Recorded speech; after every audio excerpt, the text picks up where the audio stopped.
This is the third presentation for the chest imaging prepared by Sharaf and revised by Prof. Yusra Sabri. Again, still we are dealing with radiological anatomy of the chest, and this is the last point in the how to read a chest X-ray. We discussed before in presentation 1 and 2 that we consider the film as a patient in front of us, and we checked by inspection. That means we examined the soft tissues as mastectomy. We checked by palpation, and that means we examined bones for any fractures or congenital anomalies. And then we examined the lungs by percussion. That means translucency, volume, outline, and vascularity. Now we come to the auscultation. Auscultation means we are examining the heart. We examine the heart and the great vessels for normal configuration and assessment of chamber enlargement, as well as the cardiac volume as a whole. This is the orientation of the cardiac chambers on a chest X-ray. The left atrium is the orange one. It is seen as oval-shaped structure. If it is enlarged, it will be seen as a central density through the heart, and of course it will cause bulge along the left cardiac border, just below the pulmonary vessels. The right atrium, which is the green, is forming the right border of the heart. If it is enlarged, it will enlarge on the expense of the lung tissue. That means there will be bulge on the right side of the vertebral column. The left ventricle forms the left border of the heart, and of course its pointed end down is called the apex. And if it is enlarged, it will cause rounding of the cardiac border. Rounding of the cardiac border. While the right atrium, right ventricle is forming the anterior part, main anterior part of the heart, and if it is enlarged, it will lift the apex up, and it will cause rounding of the apex. So there is a simple way to know which chamber is enlarged. If there is central density with bulge be just below the left pulmonary artery segment and branches, this will be left atrium. If there is bulge right paravertebral, it will be right atrium. And if there is rounding of the left cardiac border with apex dipped into the diaphragm, it is the left ventricle. And if it is rounding of the apex itself, which seen uplifted above the diaphragm, this is the right ventricle. This means that we should know something about the diameter. If we draw a line dividing the lungs into the vertebral column into two parts exact, you will find that 1/3 of the heart is on the right side and 2/3 of the heart is on the left side. And this will make the explanation for how a bulge can be.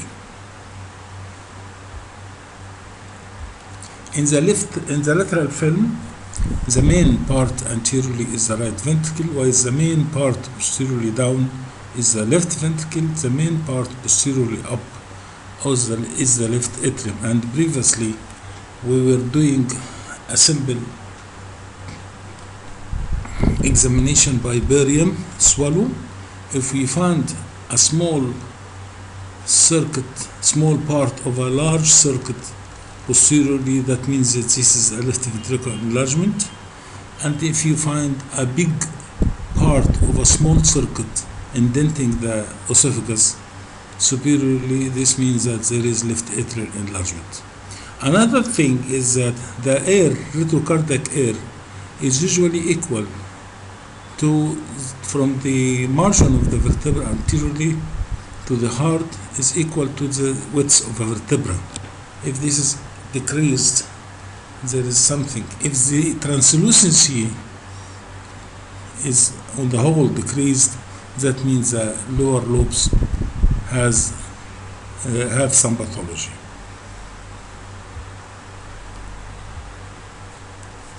The left main pulmonary artery in purple, while the right is blue.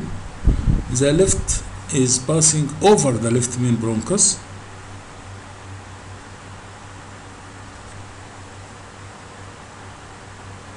and is higher, that's why it is higher than the right, which is passes in front of the right main bronchus, and that's why we called ib arterial and hip arterial. Ib arterial on the left and hip arterial on the right. It means that the left pulmonary artery is passing over the bronchus on the left, while it is passing in front of the bronchus on the right.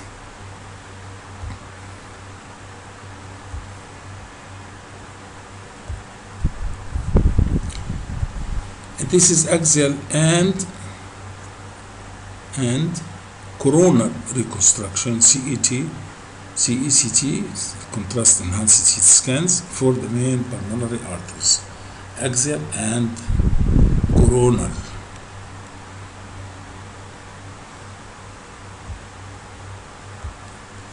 This is a contrast enhanced CT scan, oblique on the left and parasagittal on the right.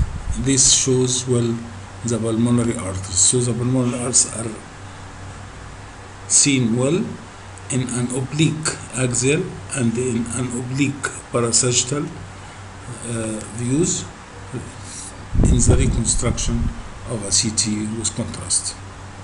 Of course, it should be a dynamic CT with contrast. This is the coronal image for the pulmonary arteries. And this one here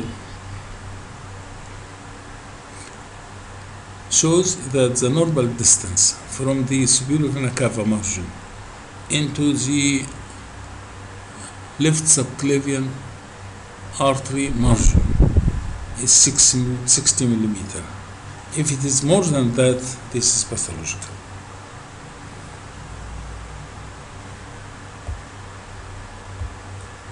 The internal jugular and subclavian veins join to form a brachiocephalic vein behind the medial heads of the clavicles. The left superior vena cava is usually a dual system accompanied by right superior vena cava, and rarely it is isolated. So to repeat again, the internal jugular and subclavian veins join to form the brachiocephalic, one from the neck, one from the limb, form the brachiocephalic. The name implies brachio from the limb, cephalic from the head, and behind the medial the medial heads of the clavicles. The left superior vena cava is usually 2, not 1, and is accompanied by a right superior vena cava.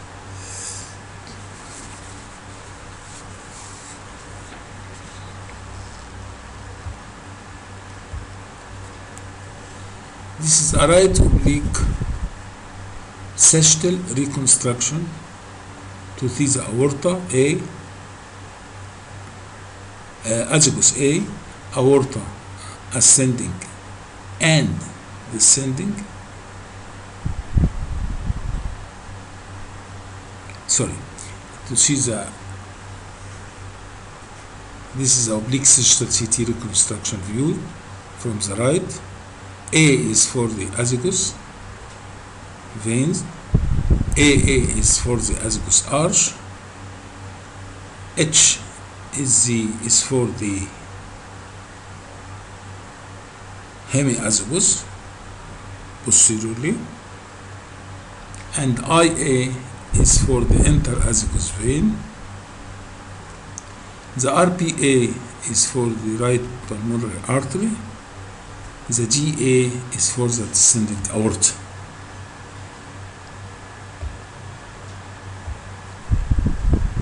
Here is E,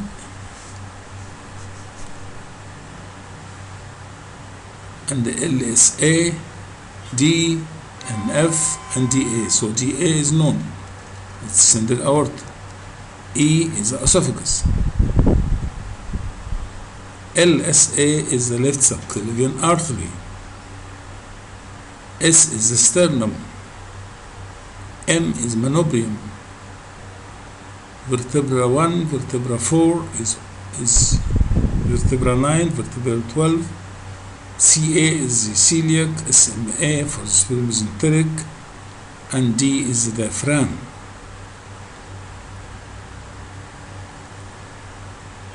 NF is a neural foramen.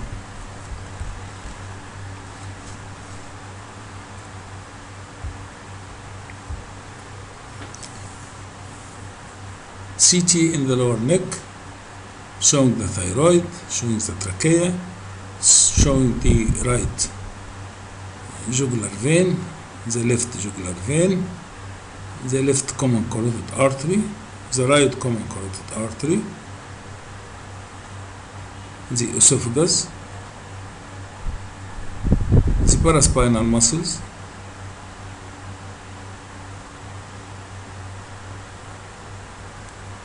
and the left and right vertebral arteries.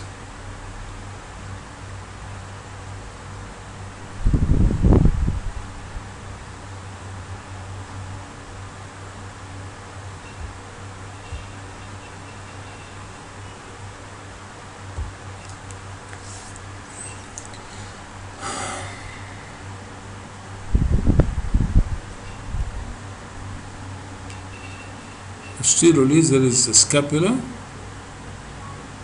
One is the right innominate. Two is the left common carotid. Three is the left subclavian. R is the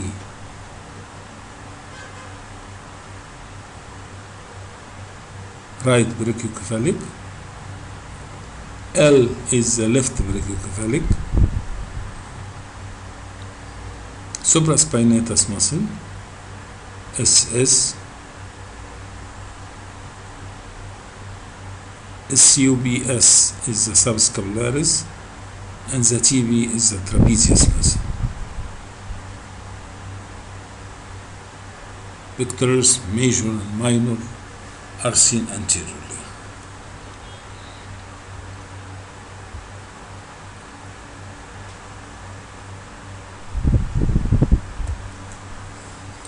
Here we can get the left brachiocephalic, right brachiocephalic, the internal, the left common carotid, left subclavian, and innominate, and this is the pre-tracheal stripe. This is important, the pre-tracheal stripe. Anteriorly, the internal mammary, artery and vein on either side, right and left. Mammaries anteriorly, arteries and veins, superior vena cava, aorta, ascending, aorta descending, aortopulmonary window, bifurcation in carina, azygous vein.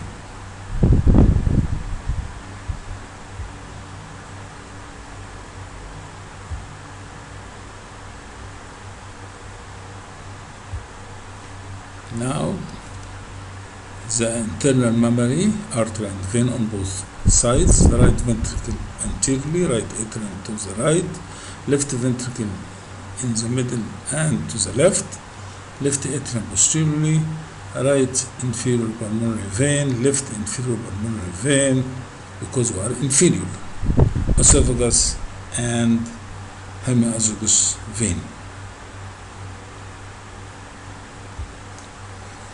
What is this? Left ventricle, right ventricle, inferior vena cava, azygos vein and hemiazygos vein. Two veins here, azygos vein and hemiazygos vein, and finished. Here is the MRI for the coronal, for the same area.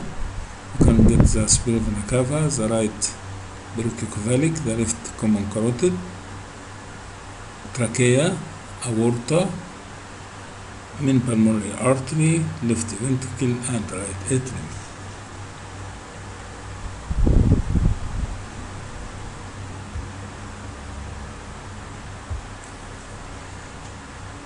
Here the aorta, trachea, aortopulmonary window, so this is the left main pulmonary artery, LMPA, the right main pulmonary artery, the RMPA, the left superior pulmonary vein and the right superior pulmonary vein coming from up, and this is the left atrium, and we can expect that more posterior we can find two other veins in the left and right, which are the inferior pulmonary veins.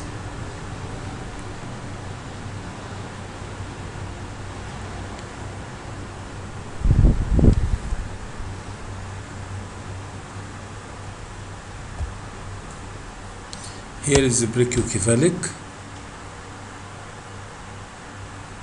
and here is the main pulmonary artery, and the pulmonary vein is behind and lower down. The aorta is leading to the left atrium and the left side of the heart, and then the right atrium.